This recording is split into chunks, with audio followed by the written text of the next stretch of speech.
that are here. I am Terry Williams. I am President and Chief Operating Officer of OneUnitedBank.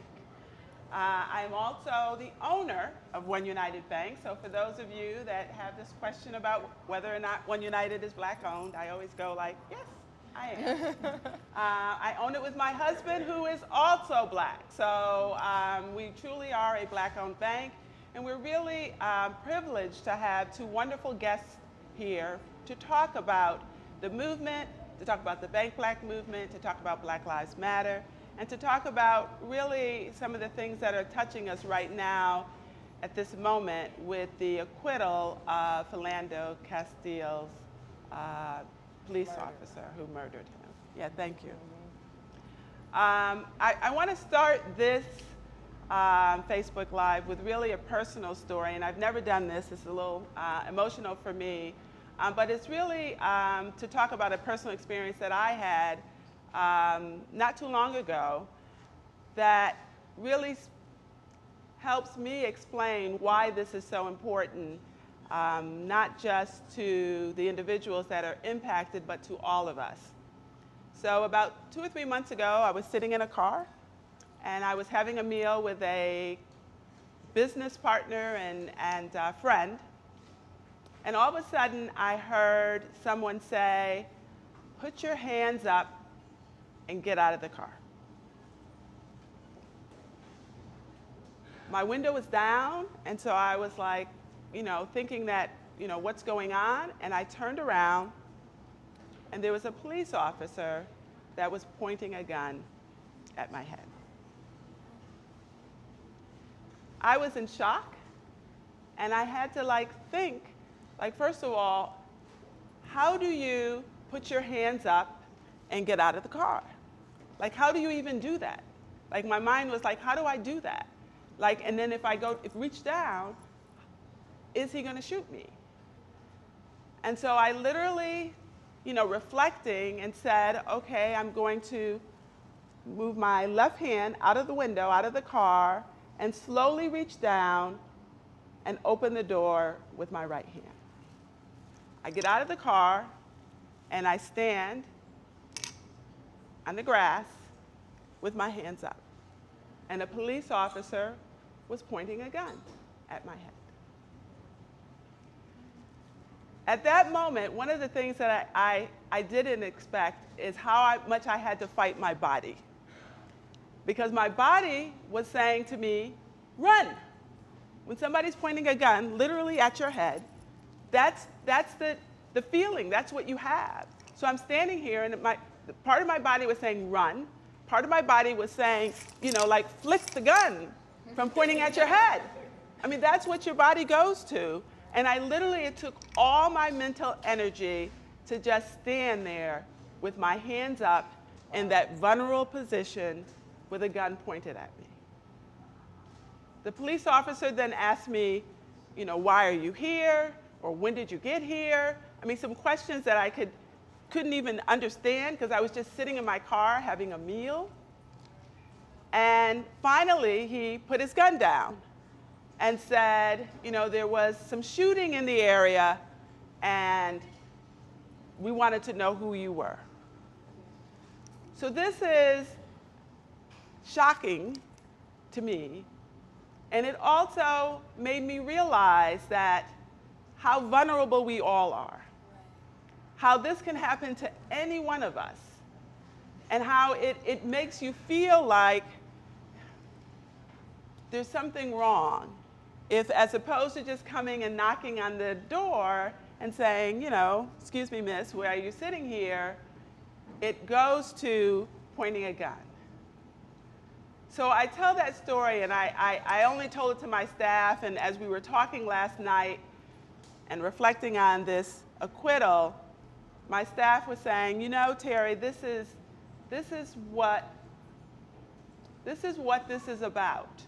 What happened to you, what can happen to anyone, and can result in death. So, if you have any questions about whether or not this means something to you, or whether or not this is important, and what we're talking about here is important, this is important to all of us. Black Lives Matter is important to all of us. The Trayvon Martin Foundation is important to all of us. And we are important. And Bank Black is important to all of us. So I'd like to, on that personal note, I'd like to share these wonderful guests that we have here today.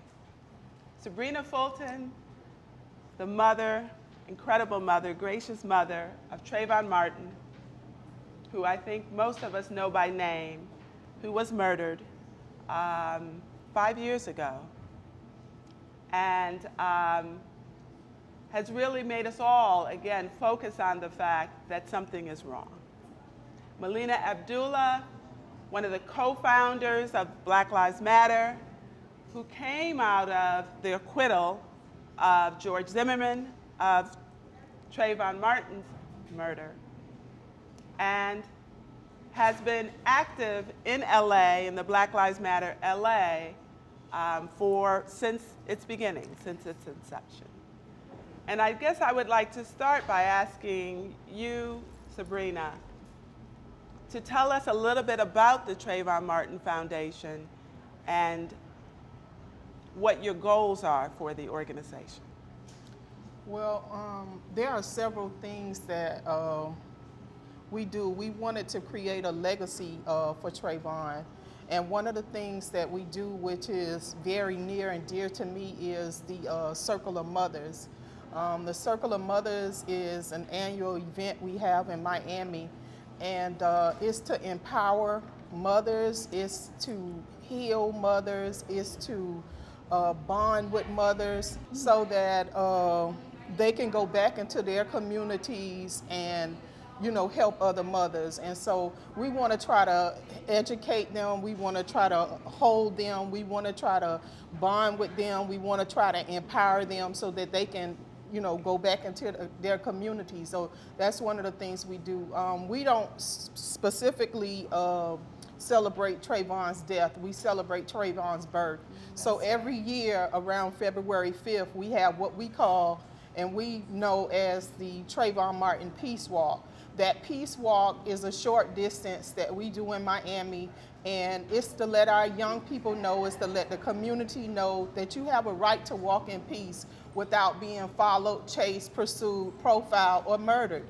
And so we want to send a clear message to our young people that you don't necessarily have to be doing something wrong. Sometimes it's how other people perceive you and who you are. And I mean, I think everybody knows that it's a lot of hate going on in this country that we definitely have to turn around. And so we also have the Trayvon Martin Remembrance Dinner, where we honor someone in the community. We've honored someone across the country who supports the foundation, who stands with the foundation, and it's a very good event. I mean, every year I tell myself when they sing Happy Birthday that I'm not gonna cry, but I usually cry when they sing Happy Birthday. It's just, that birthday song gets me.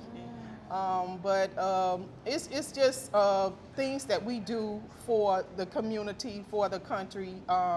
Tracy has a Circle of Fathers event that he does, and it's to empower men. It's to teach men to be better fathers, to help them strengthen the bond in their relationships with their children, with their ex, because he is my ex. And so we try to, bring those things together. We also have a scholarship program. Every year we send 2 scholarship recipients to college, and we give them scholarships through the foundation. We also have a mentoring program where we talk about social media and what their social media page looks like, and we want our young people to be aware. It's a lot of suicide going on, and we want to bring that out and have our young people to talk about what issues and problems that they're having. We talk about just educating our young people and try to strengthen our young people, because we are going to turn the country over to them. Yeah. Wow, that's a lot. Yeah. Amazing. Yes. So, Melina, I don't know where to begin, but just in terms of the Black Lives Matter and the organization. Could you just give sort of a summary of the organization and who it is and your involvement? Sure. So I'm one of the founding members of Black Lives Matter. I'm not one of the co-founders. There were 3 women, Patrisse Cullors, Alicia Garza, and Opal Tometi, who had the idea to, we had been involved in what we call episodic organizing, right? So this idea that every time an injustice happens, we rise up and we fight against that injustice. So many of us had been involved in justice for Oscar Grant and justice for Sean Bell and Margaret Mitchell and Devin Brown, and the list goes on. But what's common to all of those uprisings is they were moments. So we would get up and fight, and sometimes it would be years long of fights, you know. So Oscar Grant, for instance, where we did actually get a conviction, it was years of struggling for justice for Oscar Grant. But the common thread is we always went back to a state of what we thought was normalcy, right? I was sharing with Sister Sabrina earlier that it's emotional for me to have you, to be with you in this space, because on July 13th of 2013, the day that Zimmerman was acquitted for the killing of your son, is when we rose up and decided we were going to create a movement, not a moment. And that was the really conception that Alicia, Opal, and Patrisse had. And so I was fortunate enough to be in that first meeting. So the first meeting was convened on July 15th, 2013. Wow, 2 days later. Yeah. And we stood and committed to really transforming our lives and to realizing, you know, we're on the eve of Juneteenth, right? Yeah. When we're talking about Black freedom. And we really kind of said it's time for us to pick up the mantle of Black liberation struggle that our ancestors struggled for. You know, we have to remember that the blood of Harriet Tubman courses through our veins, Ida B. Wells courses through our veins, that all of those who struggled for freedom, they're in our veins, and they're telling us that the system that we live under is not one that will ever get freedom. We have to struggle for real freedom for Black people. So that I was sharing with you also that the photos of your son, I believe in spirit, and I know that you do too, that his spirit really speaks through these images of him. And I felt my own son, who's now 7, his energy in looking at the pictures of your son, right? And it compels us to do work. So Black Lives Matter is working for a world where Black people are no longer systematically and intentionally targeted for demise. We understand that these are not accidents, right? That the system was created to produce these outcomes. And so we have to transform the system. We have to say that public safety means something more than cops with guns, and means something different, right? Yeah. That we need to really build systems that actually allow us to be free, to be safe, and to grow and evolve, allow our children to grow and evolve into all of who they have the potential of being. Wow. Yeah. So it's been amazing, Sabrina, to watch you. And for you to handle the death of your son with such grace. I mean, from the very beginning, I mean, from your composure, where, you know, as the mother of a son, you know, I would have been like stark raving mad. You have always come across with such incredible grace. Where does that come from? What? Let me start off by saying I was absolutely upset. I was outraged. I was hurt. I was disappointed. I was all those things, but I can certainly say that you know, everybody handles their anger in a different way. Some people handle their anger by abusing others. Some people might yell and scream. You know, one of the things that I certainly could say that I had a strong family, my friends, I had a great support system. I had the support of the country that was helping me to maintain and to make sure that I moved on to the next step. There were a lot of ugly days. There were a lot of dark days. There were a lot of sad days that people did not see because I did not come out during those times. And so a lot of people, you know, when they did see me, it was because it was time for me to come out. You couldn't see me when I did not want to comb my hair. I didn't want to take a shower. You didn't see those times when I was very upset. You know, you saw those times when I was ready to come out in public. And I think a lot of times that's what we need to do. We need to handle things in a different manner sometimes. But I can only say that for myself because that's how I handle it. Any mom is gonna, you know, be different because your personality is different, who you are is different. And so if you wanna act out on whatever your situation was, you know, or is, you know, it's nobody should be the judge of that. Nobody should be the judge of how you react to something happening so valuable to one of your family members. And so I tell people a lot that, you know, I've lost family members before, but it was nothing compared to losing my son. And so I just felt like I would be doing him a disservice if I didn't try to handle things the right way. And so I really think in honor of him, I tried to do things the very best that I could. No, that was actually helpful to hear because I do, and I can appreciate, I think all of us can appreciate that you have those moments, those public moments, but you also have that private pain. A lot of people don't know, Melinda, you are a professor. Yes. You are a professor. You teach Pan-African history at Cal State? Yes, Cal State LA. Yep. Yes. So when you think about, when you look at your involvement in Black Lives Matter, when you initially got involved, were you concerned? I mean, and I hate to put it this way, but were you concerned about your profession? Did you look at it as being something that was so radical or such an activist that it actually was something that you needed to be concerned about in terms of your profession?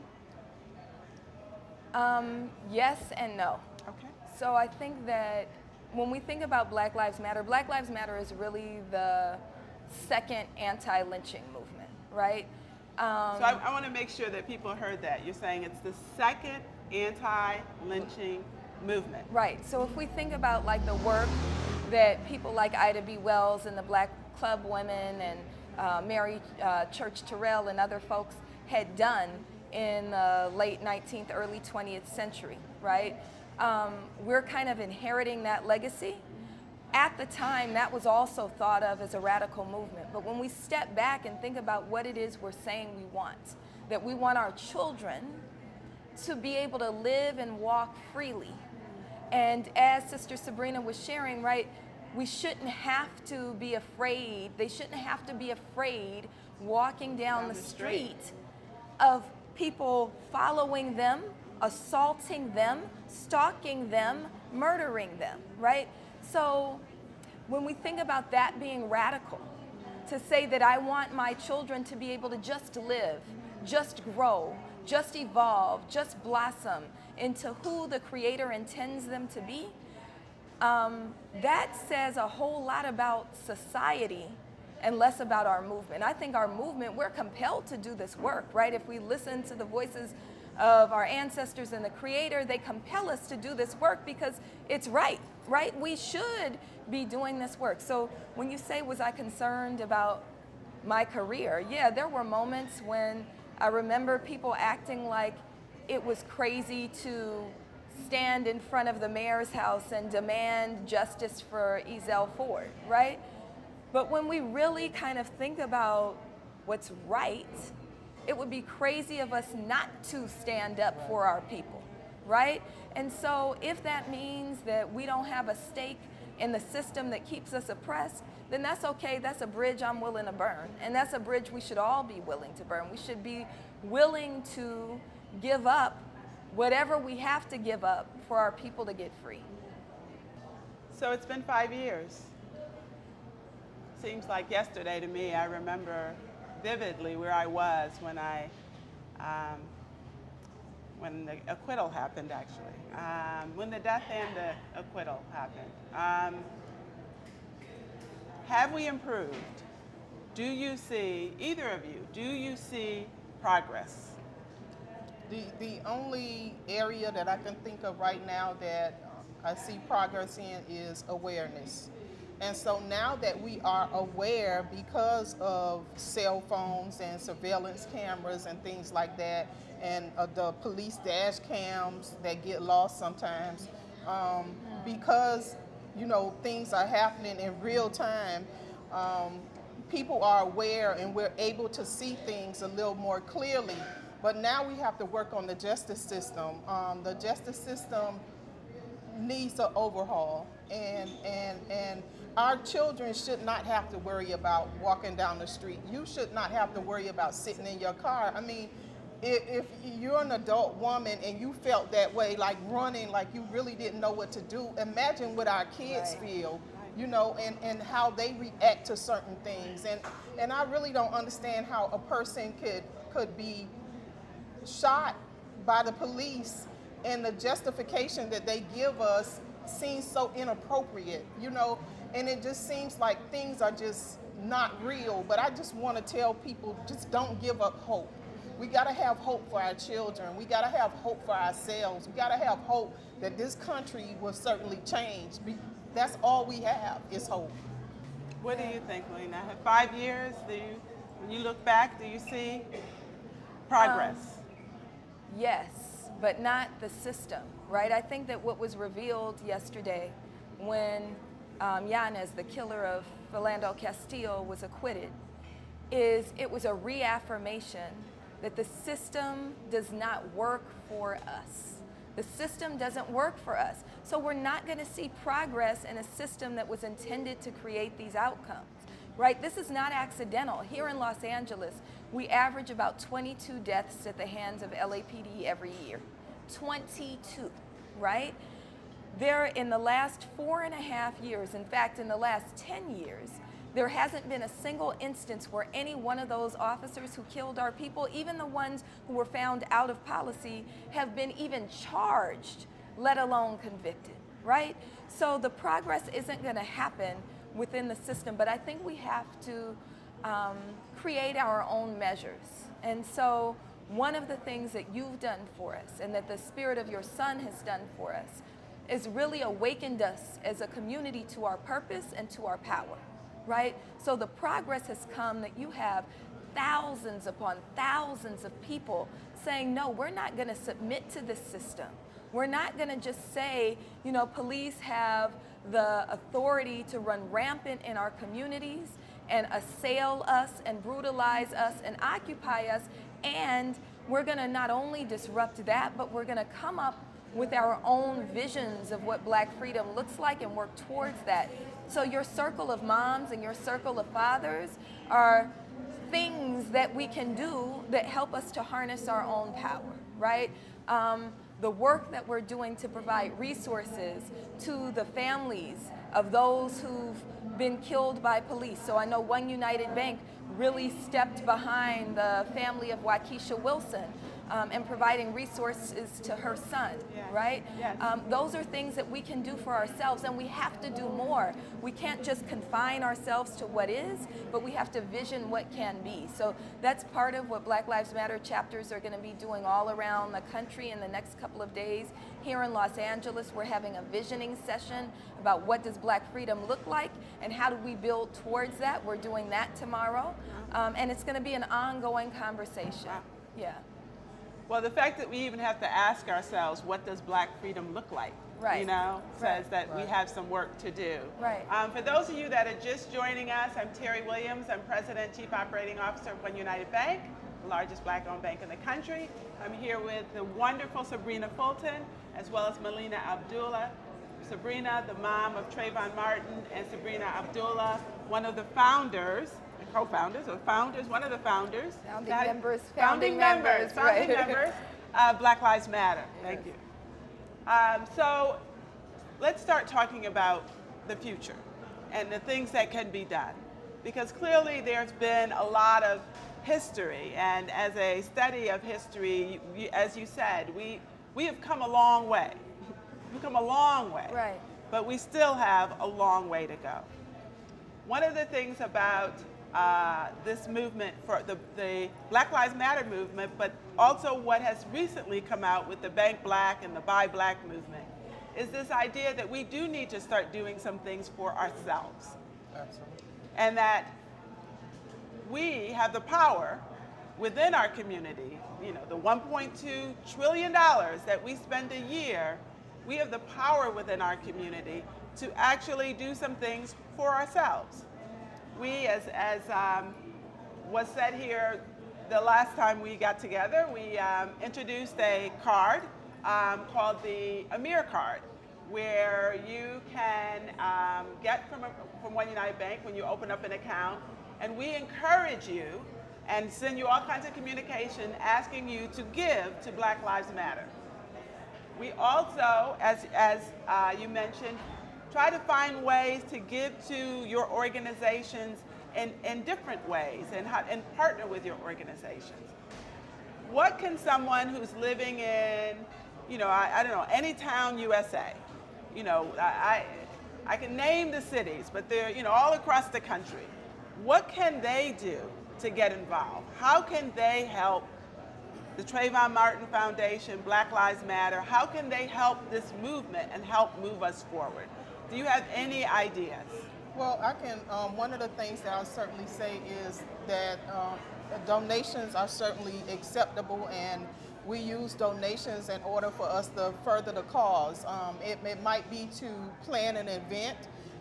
It might be to support a fundraiser or something in that matter, but we try to put the funds back to the community. We try to put the funds back to the families and try to support the families and what they're doing. But in their own communities, they certainly can make sure that they have, that they're connected with their elected officials, because it's gonna start with our elected officials getting more involved. It's gonna start with our pastors getting more involved. It's gonna start with just community leaders and just everyday folks just getting more involved and not waiting until something happens and to their family or to somebody that they know or somebody that they're close to in order for them to get involved. And so it's a lot that people could be doing. I mean, you just have to figure out what your part is in all of this. Maybe it's to write a letter, maybe it's to make calls, maybe it's to do a newsletter. It's so many things, but I would tell people that connect themselves with a nonprofit organization that have the same goals in mind, that's gonna benefit you, that's gonna stop some of these things that's happening to our young people, and just stop some of the things that's happening to African Americans. And so you just got to get involved. You can't just wait. We don't have any time to wait. People are being killed off every day for no reason, for no justification. And so we don't have time to wait. I always love a comment that I've heard you say many times is do your part. Absolutely. You know, and try to find a way to do your part.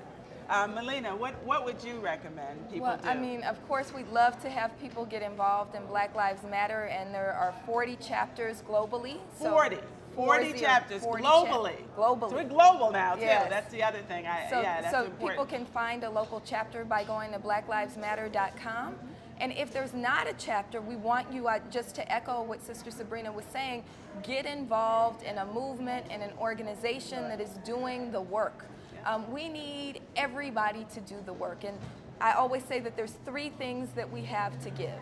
We have our voice. Voice is hugely important now, especially when we think about the evil that's coming out of Washington, D.C. We have to counter, and we also have to give our vision for what it is we'd like to see.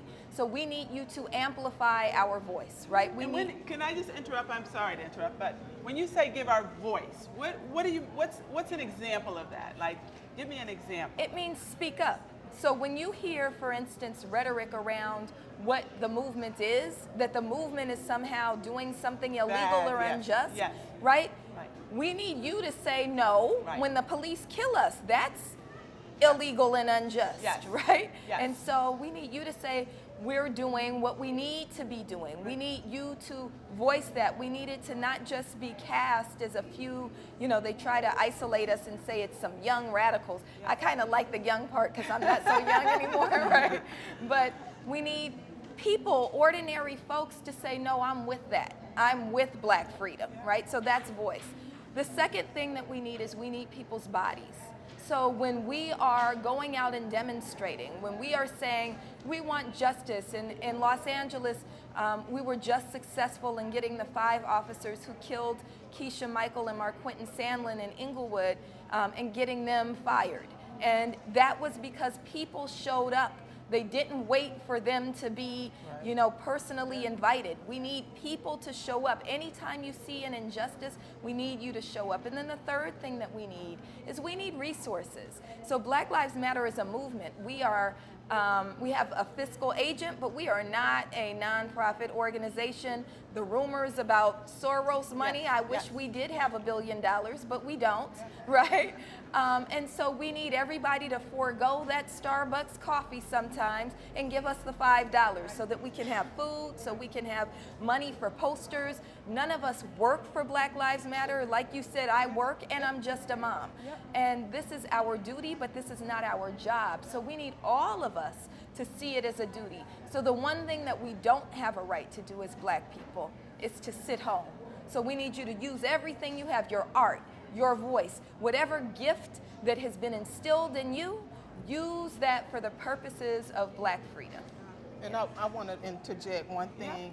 A lot of times people see these tragedies that happen and they think by liking the page or commenting on the page that that's doing their part. You got to do a little more than just react to social media. You got to do just a little bit more, because that's almost like doing nothing. It's overwhelming to the parents but at the same time, we have to do just a little bit more than just like a page.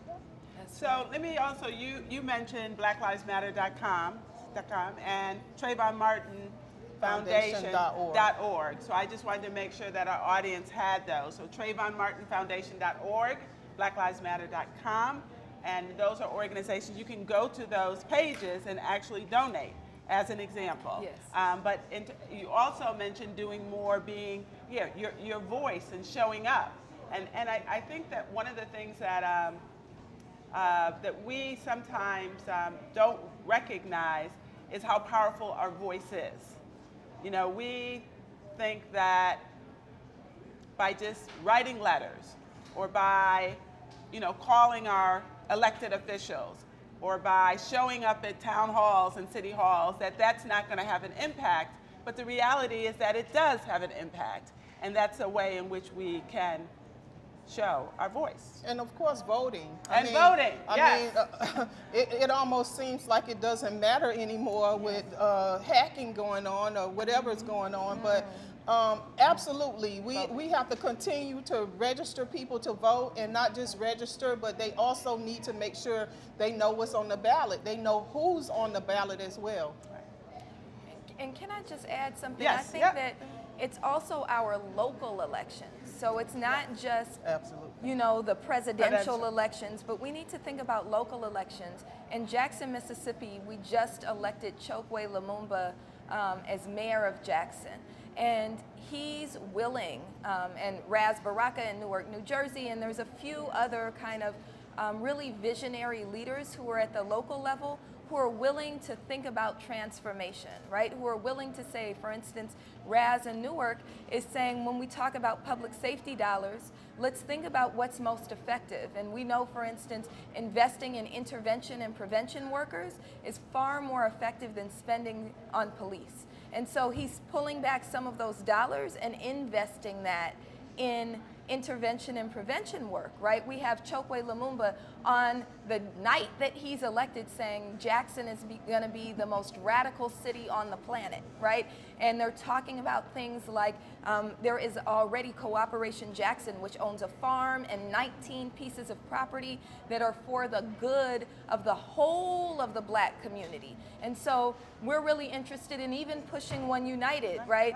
And talking about, the limits of capitalism and how do we kind of recognizing the system that we live under and the confines of it, also build something that might be, counter to that. How do we use our collective resources for the good of all of us? Right. So on that note, OneUnitedBank is what's called a community development financial institution. So within the banking world, there are a very small number, but a number of banks like OneUnited who are committed to lend to low to moderate income communities, which are largely Black and Hispanic. And again, there are very few banks that actually make that commitment, but we are one of them.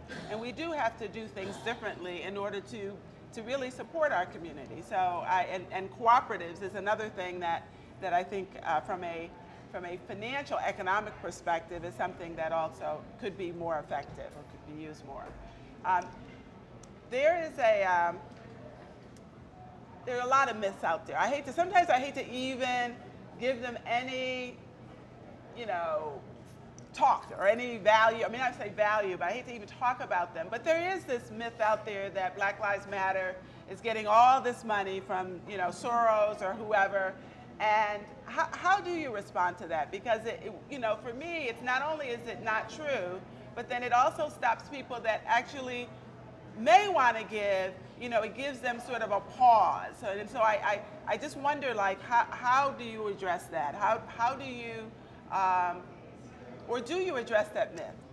Well, when people ask, we always say no. Yes, we okay. don't have George Soros money. Yeah. We don't have even some of the money like the Ford Foundation and those other declarations of they're spending so much on the Black Lives Matter movement.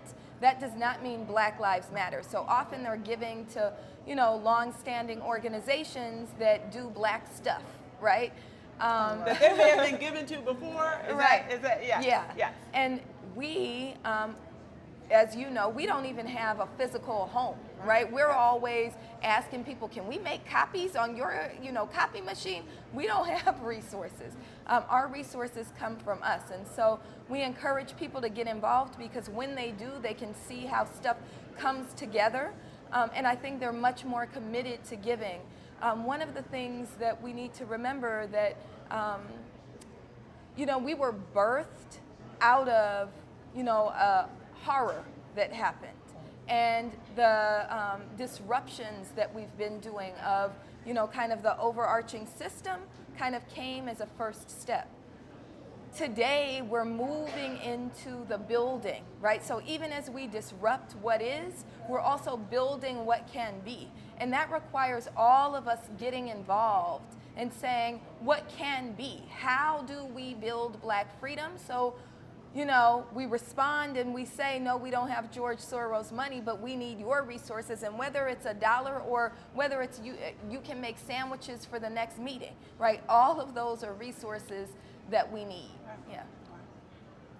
I think in terms of the Trayvon Martin Foundation, the same holds. That people think that they see you all over the place, and they think that that there are resources there that aren't there. And so, how do you address that? How do you let people know that in order to do the work, the wonderful work that you talked about at the beginning of this, how do you let people know that really? These things cost money. We operate solely on donations. We don't have any federal, state, or local funding. It's absolutely just on donations alone. We give back to the community. We give back to our young people. We give back to the families. I'm not a paid employee for the foundation. I've never have been a paid employee for the foundation. I just thank God that we do have a home, and it's at Florida Memorial University in Miami. I thank God for Dr. Artis and for the board at Florida Memorial. We're located in the library there. And we have a good partnership with the school, and also we provide internships for the students that's there and the community at large. And we just try to do our very best to try to reach out to so that we are good tenants there. I actually graduated from Florida Memorial. They recently gave Trayvon a bachelor's degree. I cried again. I don't apologize for crying. But they recently gave him a bachelor's degree from my school that I graduated from 20 years ago. And so that meant a lot to me walking across the stage again in a field that he would, that he loved so much was aviation. And so I'm just honored. I'm just trying to, you know, still be a good parent even during his death. I want people to know, and I want people to see me and see how much I love my son. And the seat that I sit in, I wouldn't wish that on anybody. I mean, people don't really understand what a person goes through when they lose a child, if you have not lost a child. But this is not something, this is not a journey you want to take on. This is not something that I would have signed up for. This is not what I would have wanted for my life or desired for my life. But, you know, there's a purpose for everything. And I certainly don't understand what it is, but I certainly will be obedient to what God has me to do. And so I absolutely believe that he's in heaven, and I'm doing the work for him on his behalf.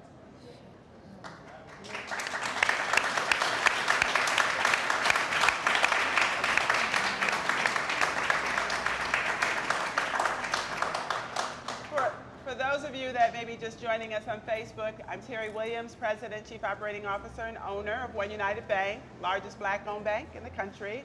And I'm sitting here with the wonderful Sabrina Fulton, Trayvon Martin's mom, and Melina Abdullah, one of the founding members of Black Lives Matter. You touched on a very topic that I think is near and dear to all of us, especially us moms. How do we keep our kids safe? It's hard to answer that question right now with so much going on in this world. I mean, we can all do so much praying, we can all do so much guidance for our children, but we have to change the mindset of somebody else. And how do you change that person's mindset that they see your child for who your child is and not for what we see? We see an innocent child, but they don't see that. They see a criminal, they see a thug, they see what they want to see, you know. But at the same time, people need to be mindful of how you treat other people's children if you have children. Because I believe that even though a lot of people get away with things here on earth, I believe at some point in time, God is going to handle all of those things. And we might not understand, and we might not know when and where, but I absolutely think that it's going to be taken care of. And I have to believe that with my heart, to know that my 17-year-old was shot and killed by a 28-year-old man based on the color of his skin. And so we have to get back to the basics of just respecting one another. You know, I just need to respect you as a human being enough to say that I might not like you, but I'm not going to shoot and kill you. Right. Why am I killing? Why are we killing so much? Why are we shooting so much? Do we have that much hatred in our hearts? That's the question that a lot of people need to ask themselves. And I'm all for the Second Amendment. I'm all for you protecting yourself. But when it's an innocent person that's unarmed and they're not causing you any danger, by the mere fact of you just saying that you fear for your life, that doesn't give you justification to kill somebody else, to kill somebody else's loved one. And I truly believe that it's going to come a time where that person who's shooting and killing, where they're going to stand in the same place that I'm standing in, where somebody is going to shoot and kill their loved one, and I want to see how they handle it. Yeah, I mean, I feel you. I feel you. I feel you. Just by everything that's going on, just like. Yeah. And I appreciate the point that the way that we create safe communities is because I feel like on the right, what they're telling us is that we're always doing something wrong, right? Like, why was Trayvon walking down the street? Well, he gets to walk down the street, right? You know, why was Ayanna Stanley Jones sleeping on her grandma's couch? Because she was sleeping, you know? There are these ridiculous assertions that we have to be perfect people in order to have our right to life, right? What has to transform is not the behavior of black people, but the institutions that see us as criminal, right? That say that our skin makes us criminals, right? So I think the only way to create safe communities, the only way to ensure safety for our children is to transform those institutions. Yes, the mindset of the individuals, and bigger than that also is the institutions that train officers, that condition vigilantes, right? That condition white society to see us as criminal. We have to transform that. And so I'm a person of tremendous faith. And I also know that faith without works is dead, right? So we have to maintain the faith. We have to believe that God is going to create a system of justice, and God works both in the divine realm, but also we have to pray that our steps be divinely ordered so that we can do work, so that we can do righteous work, so that we can submit to the will of the Most High and usher in justice so that those institutions are transformed. Wow. Yeah. A year ago, actually, as sparked by the tragedies that had been occurring, and one of them being the death of Philandro Castile,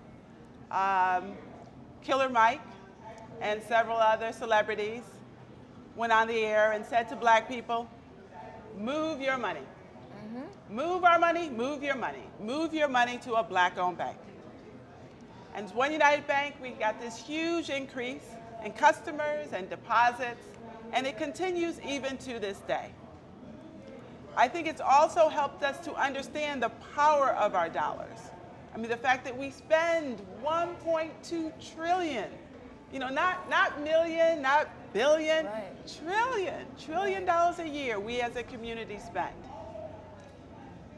And at the same time, we have a hard time doing business with each other. All the money that we spend with someone else. As I listen to you and the activism that comes because it bubbles up from the tragedies that have occurred, what I also feel is a need for us to be more self-reflective and to not allow them, for lack of a better term, to put that hate in us so that we have self-hate. Because you're right, it's not just that they say, well, what, you know, that he shouldn't have been walking down the street. Sometimes we say he Right. shouldn't have been walking down the street, or what did he do wrong? You know, sometimes we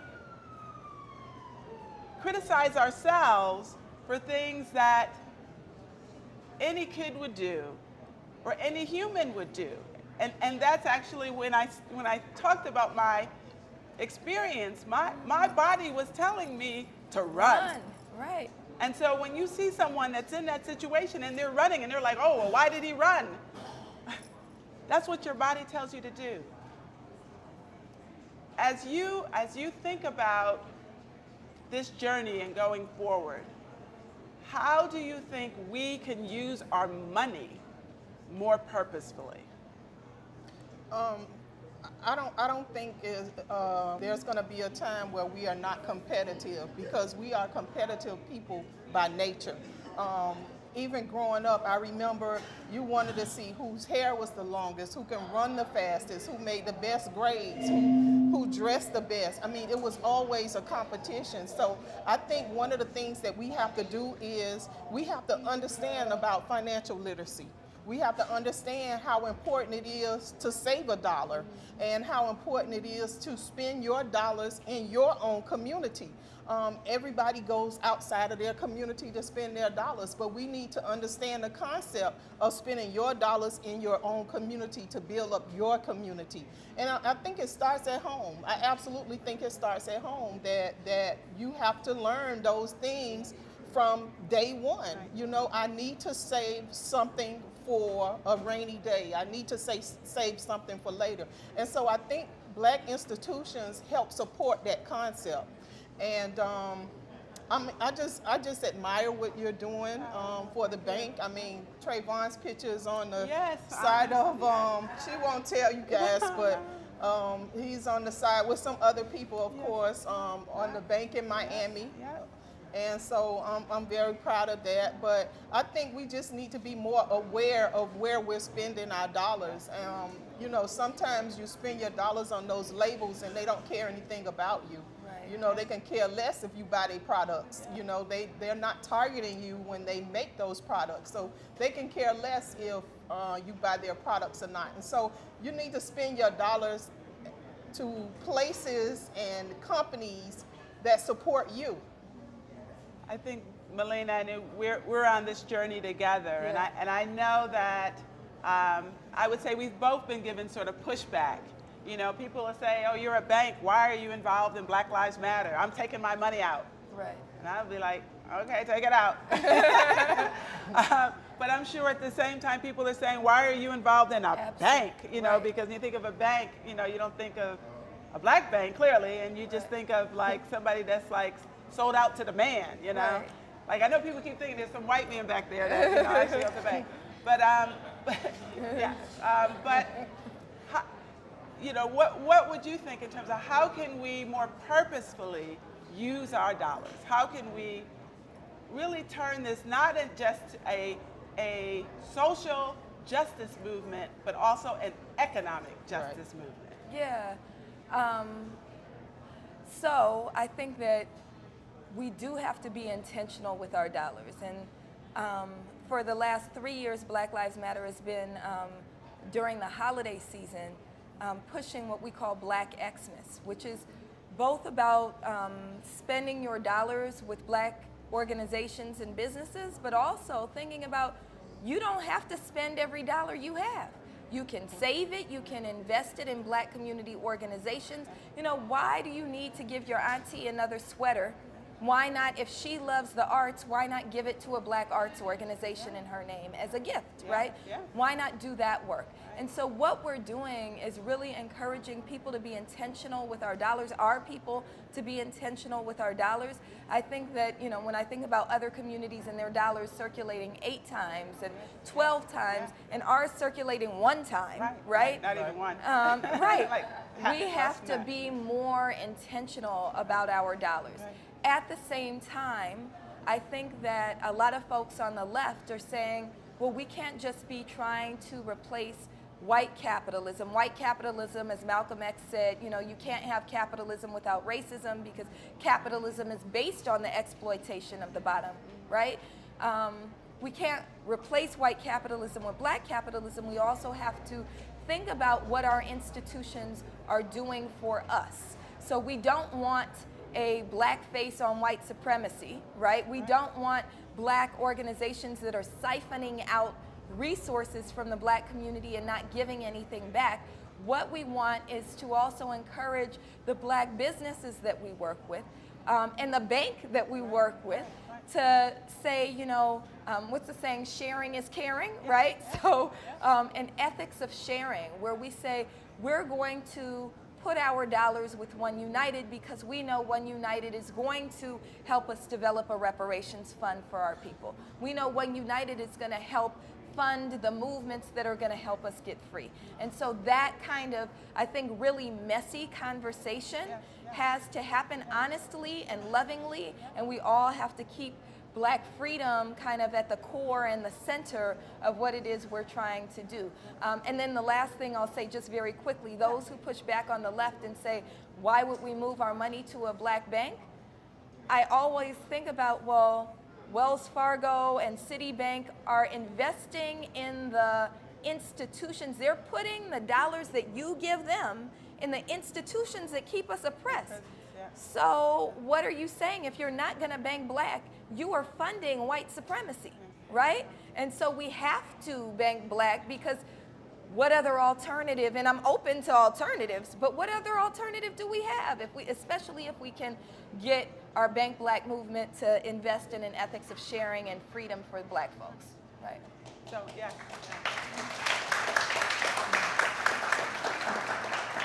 So we only have a minute left, I understand. I want to thank you both. I cannot thank you enough for being here.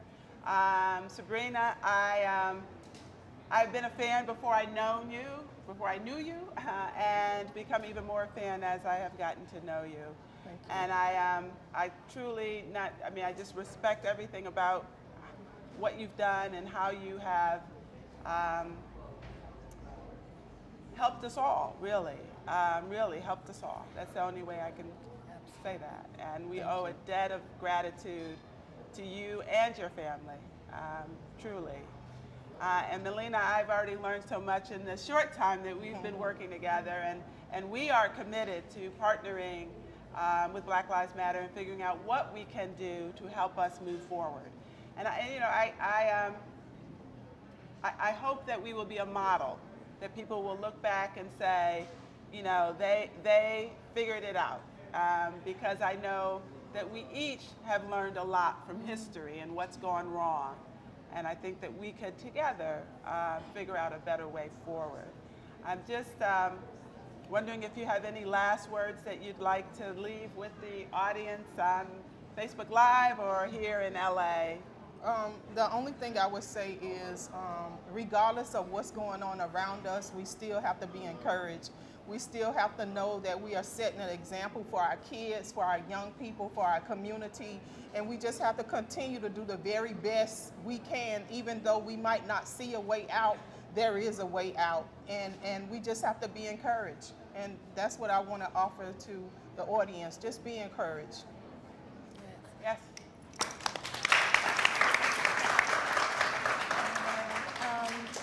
And I'd just like to say that I'm thankful to be sharing space with you. I think we'd be remiss if we didn't note that we're all Black women sitting here. Yes. And I think that that's really important, that we lift up the strength of Black women and Black mothers in particular. I'm really thankful for your leadership and for the model that you present, not only as strength for a movement, but also as a model for me as a mother. How much you love your son and all of us means so much, and it encourages us in those times when we feel like we can't get up. Like, I look at you and go, if she's getting up, I have no excuse. Sister Terry, I'm very thankful. I know that you could be doing other things. You could be pushing the bank in another direction. I'm thankful that you're open to this space. And I think when we think about WeOut, right? You know, we didn't even talk about that, but the notion of us being out, we are out. We are out of an oppressive system. We ain't gonna take it no more. We are getting up, we out, right? We are visioning our own freedom, we out, right? We wanna encourage people who are in Los Angeles to help vision with us tomorrow, Sunday. We know it's Father's Day. We gotta uplift Philandro Castile as a spirit father, even to the little girl who was in the back seat who watched his murder, right? And so we want to encourage people in Los Angeles to join us in Norman Houston Park at 2 p.m. tomorrow, so we can vision Black freedom and engage in that work wherever you are. Let's think about how to get free and do the work to get free. Wow. Well, again, thank you all. Thank you for joining us. We're actually going to take a moment and sort of turn the camera on you guys to say hello, and just we will be here, but we really appreciate everything. And on that, again, thank you from OneUnitedBank.